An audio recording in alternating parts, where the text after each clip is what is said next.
Hi అందరికీ.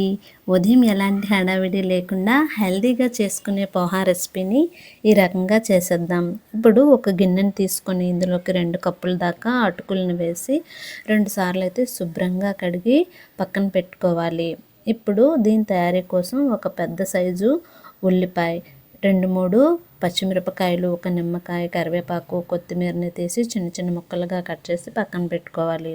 ఇప్పుడు stove పైన కడాయి పెట్టి 2 స్పూన్ల దాకా ఆయిల్ వేసి పోపు దినుసులైన శనగపప్పు, జీలకర్ర, ఆవాలు వేసి చిటపటలాడేంత వరకు చూసి కొన్ని పల్లీలను యాడ్ చేసుకొని ఫ్రై చేసుకోవాలి. ఇప్పుడు కట్ చేసి పెట్టుకున్న ఉల్లి, పచ్చిమిర్చి, కరివేపాకు ముక్కల్ని కూడాను కలర్ చేంజ్ అయ్యేంత వరకు అయితే ఫ్రై చేసుకోవాలి. దీనిలోకి చిటికెడు పసుపు, రుచికి సరిపడా సాల్ట్ వేసి మరొకసారి బాగా కలుపుకోవాలి.